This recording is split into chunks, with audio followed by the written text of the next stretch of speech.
Nouvelle majeure, l'arrestation de 4 individus, dont certains militaires, qui ont été arrêtés pour complicité au terrorisme. Ils voulaient essentiellement créer une espèce de milice pour s'emparer d'un territoire au nord de Québec. Oui, milice anti-gouvernement, anti-autorité. Là. C'est ce que la Gendarmerie royale du Canada a révélé après l'arrestation là, donc de 3 membres actuels et passés de l'armée canadienne, un autre également, qui voulait là, justement créer une espèce de groupuscule d'extrême droite. On n'a pas précisé non plus quel genre de territoire, quel emplacement géographique ça avait, là, cet endroit dont ils voulaient prendre le contrôle, mais ils sont accusés d'avoir facilité une activité terroriste, une infraction criminelle qui est passible de 14 ans de prison, là, rien de moins, ici au Canada. Et c'est important de le préciser. Là. Ça, c'est une accusation dans laquelle il n'est pas nécessaire d'avoir commis directement un geste. Il n'est pas nécessaire non plus même de savoir si oui ou non ça allait avoir des répercussions criminelles. Si vous êtes comme ça, complice de faits d'activités terroristes, vous pouvez être accusé et emprisonné pour 14 ans. Et là, on s'est opposé à leur cautionnement du côté de la couronne fédérale, vont revenir pour leur enquête sur remise en liberté la semaine prochaine, mais c'est surtout là, ce qu'on dévoile sur le groupe qui est troublant. Là. Eux qui se seraient entraînés depuis des années, dit-on, dans des camps de perfectionnement qui se faisaient au Québec, en Ontario. On s'entraînait pour des activités de survie, des champs de tir également, et on voulait là, accumuler un stock d'armement assez impressionnant, merci, là, par le truchement d'un compte Instagram privé, ils étaient capables d'aller recruter des nouvelles personnes qui étaient des habitués des armes à feu. Là. C'est véritablement ce qu'on visait pour être capable d'utiliser l'arsenal qu'on a perquisitionné du côté de la GRC en janvier 2024. Là. Attention, 16 engins explosifs, 83 armes à feu avec des accessoires, 11 000 munitions de toutes sortes de calibres, 130 chargeurs. Puis là-dedans, on retrouve là, des équipements militaires qui sont encore plus perfectionnés que certains de nos militaires canadiens peuvent avoir. Là. On parle entre autres de lunettes de vision nocturne, là, des visées laser également qui ont été retrouvées. Bref, c'était tout sauf des amateurs là, qui se sont investis de cette mission-là. Et on parlerait dans ce cas-ci, là, selon les porte-paroles de la GRC, une espèce de groupe aux idéologies très conservatrices, mêlées pas mal à de la misogynie, vouloir ramener des valeurs traditionnelles par la violence là, en instaurant un nouvel État de droit selon leurs droits, bien évidemment, là, selon leur vision des choses, dans un segment du Québec. Et là, il y a toutes sortes d'éléments là-dedans. Le premier, c'est que l'armée, c'est un terreau fertile pour ce genre d'idéologie-là, malheureusement. C'est pas un phénomène qui s'observe qu'au Canada, hein, malgré le fait que les forces armées canadiennes sont au courant. Il y a plusieurs chercheurs, là, je parle entre autres de Barbara Perry, qui a été interviewée dans les pages du journal par Anne-Caroline Desplanques, qui, elle, explique là, que ça fait des années que ça dure, qu'il y a beaucoup de gens qui vont dans l'armée puis qui se font apprendre littéralement à déshumaniser l'adversaire, hein, on le sait, pour être capable de se faire entraîner à tuer quelqu'un de sang-froid. C'est malheureusement ce qu'on demande aux forces armées. Mais tu finis par déshumaniser l'autre. Puis après ça, il y a beaucoup de gens qui se joignent à l'armée qui sont issus de valeurs très conservatrices puis qui vont être réceptifs là, à certaines idéologies. Parce que dans ce cas-ci, là, on parle de misogynie, mais il y en a d'autres, hein, des milices. C'est pas la première fois au Québec qu'on voit ce genre de choses-là. Je rappelle qu'en 2023, on a annoncé l'arrestation d'un résident d'Ottawa qui faisait partie du groupe néo-nazi Atomwaffen. Atomwaffen, c'est une autre milice d'extrême droite, celle-ci avec des idéologies de haine raciale beaucoup plus prononcées, et qui faisait des camps d'entraînement et des vidéos de propagande ici à Saint-Ferdinand, dans le centre du Québec. Vous vous souviendrez peut-être de cette histoire. Ça avait été tourné, dit-on, en 2019. Une vieille école désaffectée, puis on voyait là, sous des slogans néo-nazis des gens qui tiraient complètement cagoulés. Mais ça se passait au Québec. Donc, c'est pas la première fois qu'on voit ça. Puis quand je parle d'infiltration dans l'armée, de tout ça, je donne un autre cas, un autre exemple. En 2022, on a déjoué en Allemagne le groupe qui s'appellerait le Reichsbürger. Le Reichsbürger, ou Citoyens du Reich en français, c'est un groupuscule qui voulait là, faire tomber le gouvernement établi par la violence, par la force, mais qui composait beaucoup d'anciens et d'actuels soldats de l'armée allemande qui étaient mécontents de ce qui se passait en Allemagne puis qui souhaitaient renverser le gouvernement dans la suite des mesures sanitaires de la COVID. Et encore une fois, c'était ça qu'on voyait. Beaucoup de vétérans, beaucoup d'anciens, beaucoup de militaires qui se joignaient à ce genre de groupuscule-là. Beaucoup de filets, là, dirait-on, du côté de la GRC. Mais c'est pas fini, là. On en a arrêté 4, il pourrait y en avoir pas mal plus. Ouais, la GRC qui a tenu quand même à préciser que, bon, en aucun temps, notre sécurité a été menacée dans ce cas-ci par ces gens-là, visiblement, qui s'étaient radicalisés. Maintenant, il y a des gros points d'interrogation. Moi, quand je regarde le portrait de la situation, bon... pourquoi ces gens-là se sont radicalisés? Est-ce qu'il y avait... Quelles étaient leurs réelles intentions? Parce que là, on parle de milices anti-gouvernementales, anti-autorités, qui voulaient mettre la main sur un territoire. Quel territoire? À quel endroit? Bon, ils étaient que 4. Je ne sais pas, dans leur tête, est-ce qu'ils auraient pu s'imaginer faire à 4 simplement? Mais quand on regarde leur arsenal, je veux dire, ces gens-là étaient armés jusqu'aux dents. Oui, puis ils savent s'en servir aussi. Et ils savent s'en servir. Ça, tu fais bien de le souligner. Et encore une fois, on s'est servi des réseaux sociaux. Dans ce cas-ci, c'était un compte Instagram privé pour tenter de recruter des gens. Donc, propager cette haine-là, des idées radicales qu'ont fait, encore une fois, là, les réseaux sociaux. Alors, il y a énormément de points d'interrogation en suspens dans ce cas-ci. Mais heureusement, les policiers sont intervenus à temps. Maintenant, encore des droits de douane, c'est pas terminé. Le président américain en a d'autres sur sa liste d'épicerie. Et voilà, on est de retour dans la valse, le cha-cha des tarifs, là, si vous le voulez bien, alors que fidèle à son habitude, sur Truth Social, on a vu le président Trump là, annoncer qu'aujourd'hui, il reviendrait avec des tarifs douaniers pour au moins 7 autres pays. Hein? De manière cryptique, un peu comme d'habitude, là, parler 7 autres pays qui seraient visés là, par des droits de douane, parce qu'il a envoyé là, depuis lundi, je rappelle, des fameuses lettres, hein? Des lettres, puis pas des lettres d'amour qu'il envoie à toutes sortes de dirigeants dans le monde. Et dans ces lettres-là, on voyait là, des tarifs, là, des surtarifs qui voulaient être imposés. Le Japon, Corée du Nord, on est rendu à comme 25 %. Là. C'est ce qu'il veut mettre à partir du 1er août prochain. Pour le Laos, la Birmanie, d'autres pays comme ça, ça monte jusqu'à 40 %. Là. Et là, cette fois-ci, il le martèle, ça reste à voir, mais que le 1er août, là, ça reste une date butoir. Là. Il n'y aura pas de report, il n'y aura pas d'exception. Cette fois-ci, définitivement pas, jamais. Donc, ça reste à voir si ça va le frapper.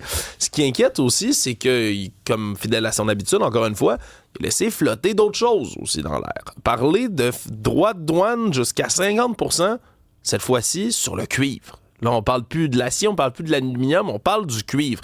Et le problème dans ce cas-ci, pour les États-Unis particulièrement, c'est qu'on importerait presque l'entièreté du cuivre qui est utilisé aux États-Unis. Là. C'est comme 99 % là, du cuivre américain est importé d'ailleurs. Puis devinez d'où ça vient, la grande majorité de tout ça? Ben oui, du Canada et du Québec. Là, on parle de quelque chose comme 3800 emplois directs là, juste ici, là, au Québec, qui se pourraient être affectés par ces surtaxes du cuivre. Et là, c'est des exportations pour nous d'à peu près 4,8 milliards de dollars pour le Canada, 1,8 juste du Québec. C'est inquiétant, bien sûr, comme nouvelle. Reste à voir si ça va être mis en exécution parce qu'il y a peu de détails pour l'instant. C'est beaucoup la Colombie-Britannique et l'Ontario aussi pour le cuivre. Il y a toutes les surtaxes, je pense qu'il disait 200 % sur les médicaments. Encore une fois, on a la preuve que plus que jamais, il faut se diversifier. Il faut arrêter de penser là, que les États-Unis, ça se passe uniquement par les États-Unis au niveau de nos partenariats commerciaux. Plus que jamais, le climat actuel nous démontre qu'il faut ouvrir nos horizons. Là. Il faut ouvrir nos horizons, que ce soit les marchés européens ou quoi que ce soit. Et le premier ministre Carney a raison lorsqu'il dit les États-Unis ne sont plus un partenaire commercial fiable pour le Canada dans ce contexte actuel. Puisque là, chaque semaine, à un moment donné, là, il va y avoir une nouvelle lubie. Là, c'est le cuivre, les médicaments. Est-ce qu'on aura réellement une entente aussi? Souvenez-vous, parmi les différentes dates, à un moment donné, on manque d'encre à force d'encercler des dates sur notre calendrier. Mais fou, hein? il y a la date de fin juillet aussi, là, ce qu'on avait convenu entre les États-Unis et le Canada à Kananaskis au sommet du G7 pour dire, on va se donner un mois. On va essayer d'en arriver à une entente. Là, ce sera quoi là, d'ici quelques jours? Est-ce que le Donald va avoir une nouvelle lubie? Mais bon. Est-ce qu'il va chicken out? Oui, c'est ça. Là, c'est l'autre questionnement, c'est avec son surnom Taco. Hein? Trump always chicken out. Il fait toujours la poule mouillée, recule. Et lui-même, et tu fais bien de le souligner, quand il a dit non, la date du 1er août, là, je suis sérieux, parce que la veille, en point de presse, c'était moins sûr. On va regarder ça va peut-être être ça. Là, non. Là, ça va être le 1er août. Alors, on avait cette échéance du 9 juillet. Donc, initialement, c'était aujourd'hui. Hein, l'espèce de sursis. 90 deals en 90 jours. Bon, il y en a eu 3 partiels. Il y en a eu 3, puis c'est des deals un petit peu boiteux. Tu as entièrement raison. Une nouvelle hausse subite des demandeurs d'asile à l'ACOL, tout ça en raison des politiques MAGA. Oui, on continue de voir des répercussions des politiques américaines, cette fois-ci en termes d'immigration, alors que, je le rappelle, aux États-Unis, là, en ce moment, on tente, du côté du gouvernement de Donald Trump, de couper le TPS, le Temporary Protected Status, ou statut temporaire de protection. Ça, en ce moment, c'est devant les tribunaux depuis plusieurs mois. Il y a un juge fédéral, dès vendredi dernier, là, qui avait bloqué l'administration Trump. Il voulait retirer à 520 000 Haïtiens qui sont aux États-Unis ce Temporary Protected Status qui leur permettait de rester en raison de toute l'instabilité là, qui se passe, on le sait, là, non seulement dans la capitale de Port-au-Prince en Haïti, mais à peu près dans tout le pays. Là, une situation où il y a des gangs de rue qui ont pris contrôle de parties du pays, littéralement. Beaucoup de gens qui ont fui, oui, ici au Québec, au Canada, mais particulièrement aux États-Unis. Et là, ces 520 000 personnes-là se retrouvent menacées presque d'expulsion là, demain matin si jamais les tribunaux se faisaient invalider dans ce dossier-ci. Et là, on parle au poste de Saint-Bernard-de-la-Colle, à la frontière, qui est un des plus achalandés. On dit que dans la première semaine de juillet, il y a eu plus de ressortissants haïtiens, plus de nouvelles demandes d'asile que pendant tout le mois de mai. Pas juste des ressortissants haïtiens, mais on dit que c'est la très, très grande majorité. Là. 750 d'entre eux sont venus en 6 jours, les 6 premiers jours de juillet, juste à Saint-Bernard-de-la-Colle. Pour tout le mois de mai, il y en avait juste 638. Ça vous donne une idée de l'ampleur là, du nombre de gens qui viennent, qui ont peur et qui font des tentatives de demande d'asile, même si, on se souviendra, on a modifié là, depuis un bon moment ici au Canada la manière dont on peut faire une demande d'asile. Ils peuvent le faire s'ils ont de la famille ici au Canada, puis c'est le cas pour la plupart d'entre eux. Donc, on verra si ce sont des demandes qui sont acceptées, mais ça fluctue beaucoup là, au poste de Saint-Bernard-de-la-Colle en vigueur, là, dépendamment des politiques américaines. On a un nombre qui fluctue, qui varie, mais il y a des gros pics qu'on observe comme ça quand il y a des litiges devant les tribunaux. Une décision de Santé Québec qui passe vraiment pas. Oui, parce dans les grandes coupes là, qui sont faites en ce moment, là, oui, dans le système de l'éducation, mais également du côté de Santé Québec, là, qui essaie de sabrer un peu partout, on a sabré un service, là, entre autres, du côté du Centre pour les victimes d'agressions sexuelles de Montréal. Eux ont un service conseil là, qui existe depuis 2019. 4 employés qui étaient à l'emploi à cet endroit-là, qui, eux, aidaient au téléphone tout le personnel des 80 centres désignés qui aident les victimes d'agressions sexuelles au Québec. Là. En gros, quand les centres ont des questions, parce que souvent c'est du personnel qui a beaucoup de roulement, c'est des gens qui sont peu formés, mais qui veulent aider dans ces centres pour aider aux victimes, et ils ont des questions techniques, professionnelles, pour être capables de bien accompagner ces victimes-là, et ils pouvaient les poser donc au centre qui offrait son service téléphonique. Et là, le service conseil va fermer à partir du 29 août prochain, parce qu'on a coupé son budget, qui était, j'ose le dire, là, de seulement 300 000 $.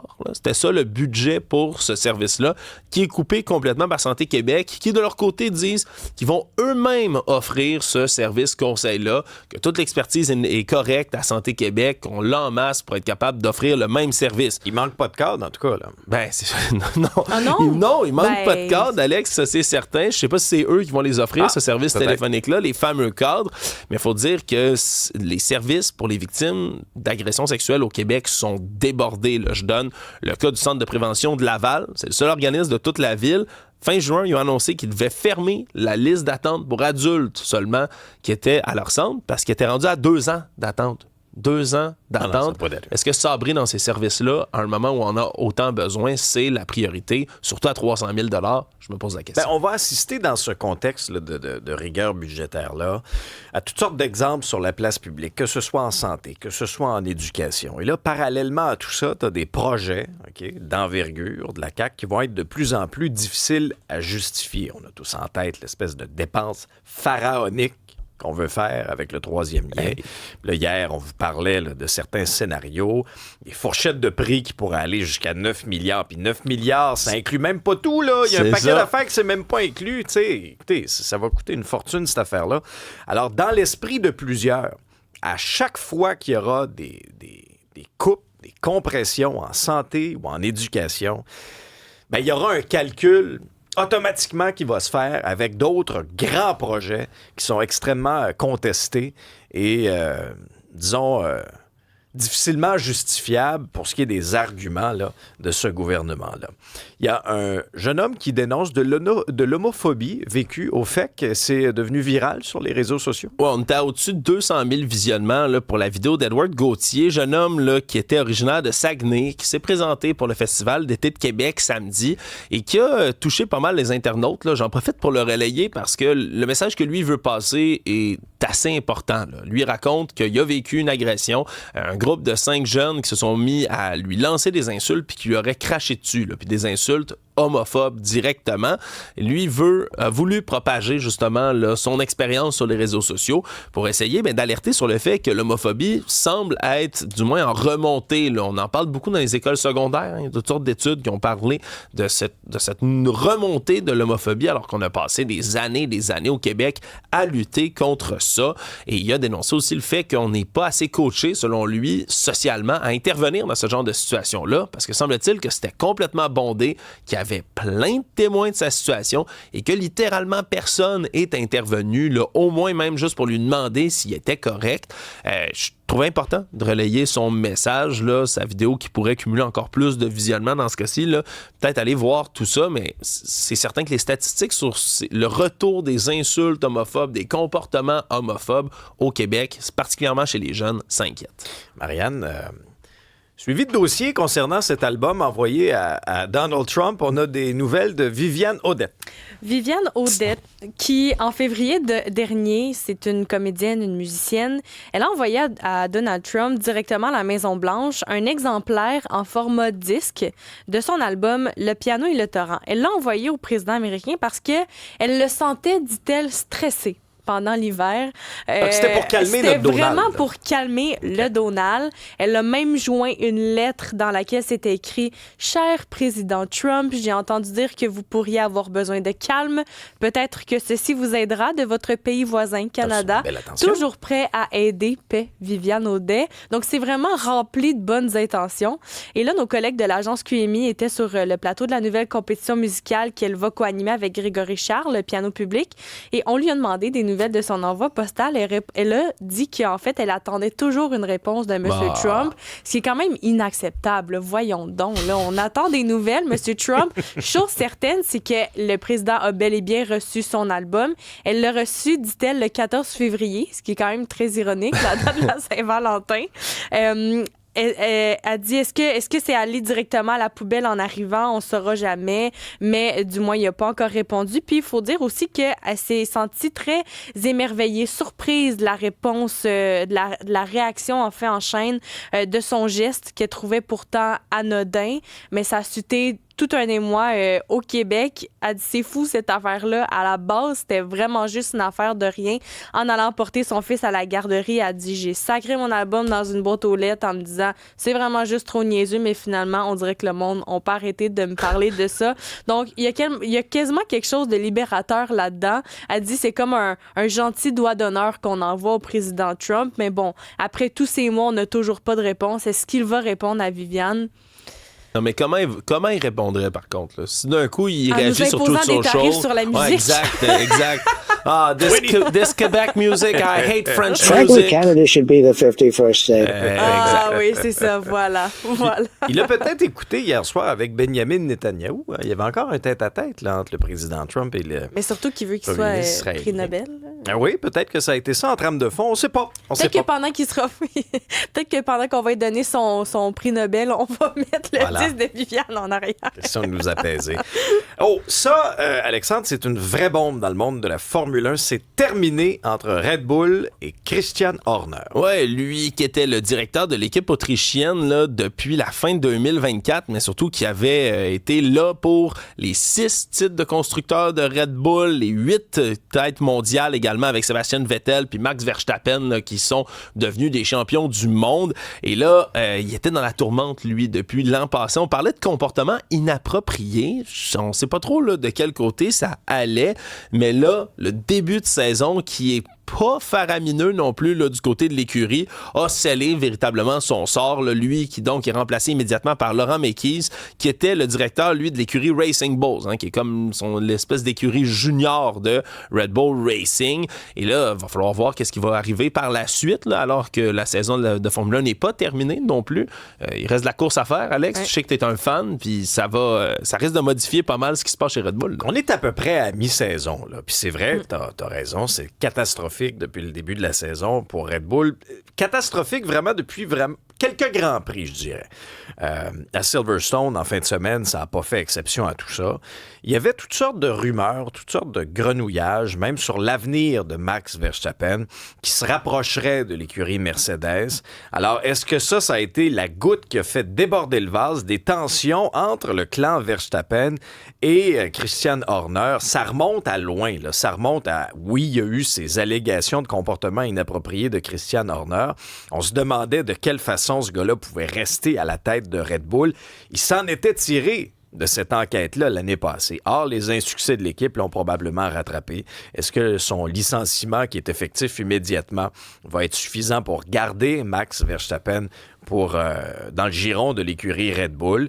Est-ce que ça va permettre aussi à Verstappen de redevenir un prétendant sérieux au titre? Parce que cette année, là, c'est vraiment l'année de McLaren, c'est Oscar Piastri, Lando Norris. Ça se passe vraiment entre les deux coéquipiers pour l'instant. Verstappen est de plus en plus largué dans la course, mais c'est majeur et les réactions sont nombreuses en Formule